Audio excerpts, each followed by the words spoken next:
Every kingdom we've talked about in this arc has a perimeter. Walls, guards, controls on who gets in. And most of that perimeter faces inward, toward the trusted interior, toward the people and systems already inside the keep. But there is one part of the perimeter that faces outward, by design, that has to. The front gate. Open to every traveler on the road, processing visitors by the millions, every day, without knowing who any of them are, without being able to ask. The web application is the front gate of the kingdom, and it trusts most of the travelers more than it should. Welcome back. I'm the architect. We've covered the monster manual from every angle: external attackers, delivery mechanisms, malware, ransomware, 0 days, supply chains, insiders.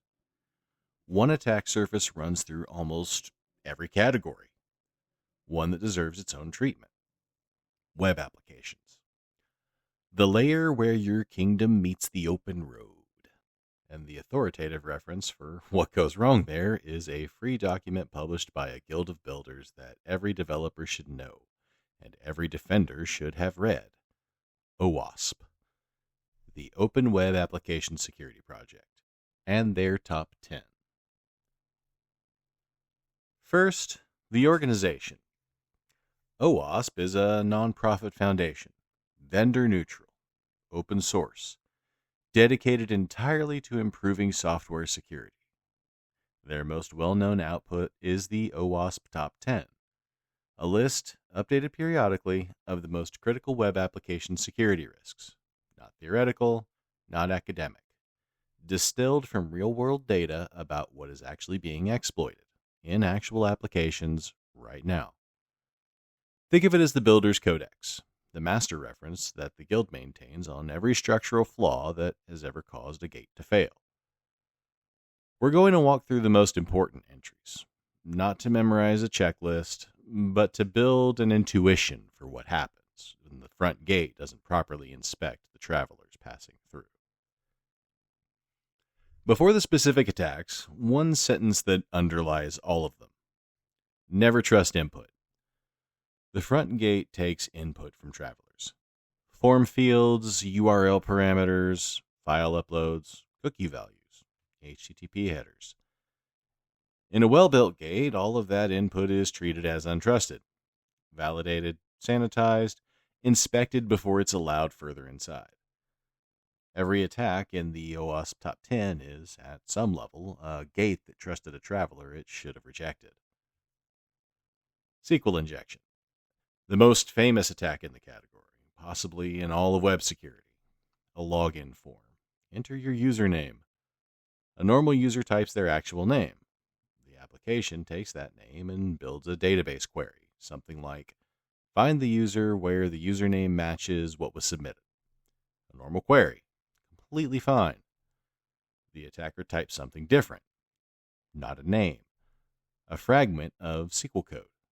Piece of a database command. If the application takes that input and puts it directly into the query, treating it as instructions rather than data, the database runs it. The attacker's code becomes part of the database's instructions. The traveler didn't give their name at the gate, they spoke a command word, and the gate, built to respond to commands, obeyed. Depending on what they write, they bypass authentication entirely, logging in without a valid password. They extract the entire user database, every record, every credential.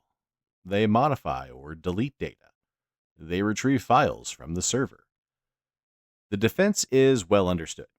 Use parameterized queries. Separate the instructions from the data. Treat user input as data always and never as executable code. Build the gate so it cannot be commanded by a traveler's voice. Known since the 90s, still one of the most commonly exploited vulnerabilities because every new builder who constructs a new gate in a hurry has to learn this the right way. Or they don't. Cross-site scripting, abbreviated XSS. The attacker injects malicious code into a web page that other users then load, and their browsers run.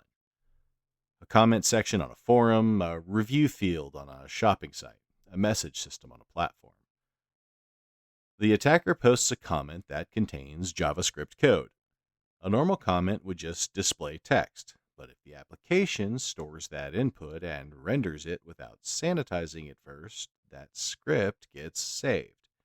And every user who loads that page runs the attacker's code in their browser, with their session, with their cookies.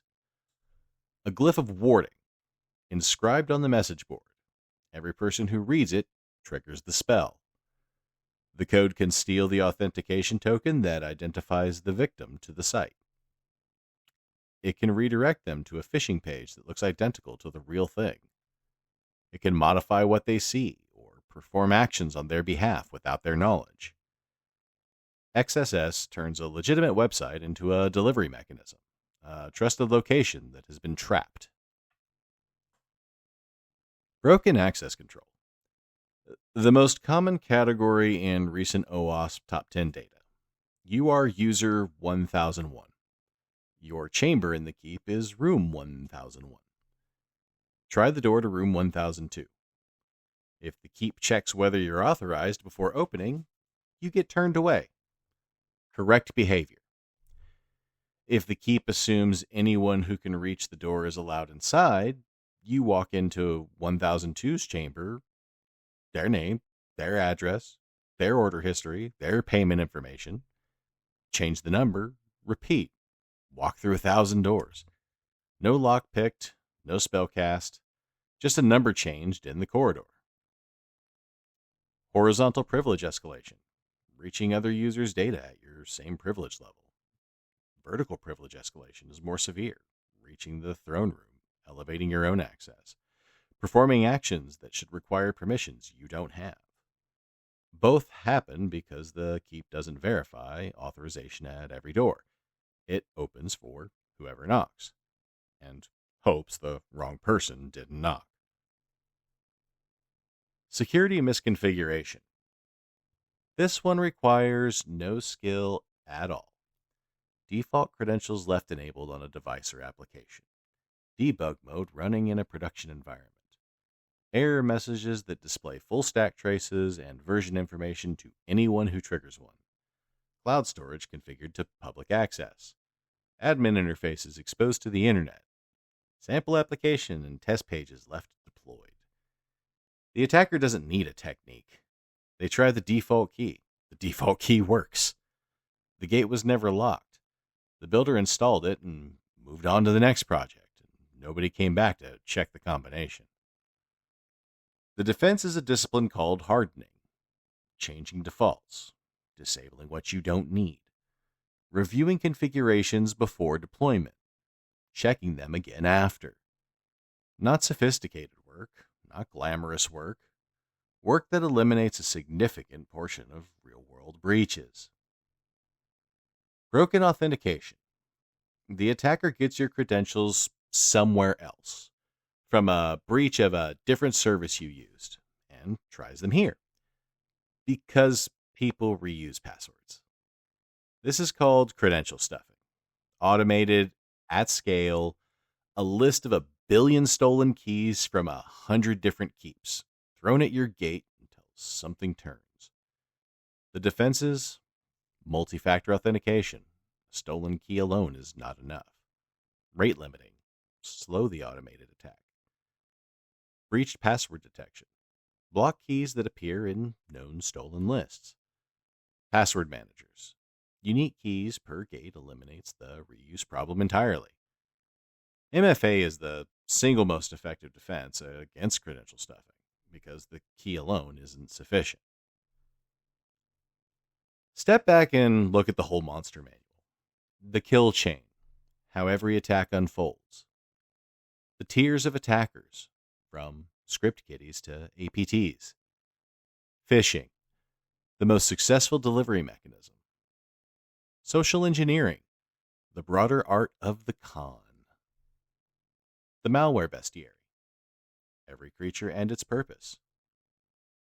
ransomware, necromancy, and a name, the Pale Court, 0 days, the legendary weapons that aren't in the book yet, supply chain attacks, the poison shipment from a trusted merchant, insider threats, the enemy already sitting at the table, and finally, web attacks, the front gate and what happens when it trusts the wrong traveler.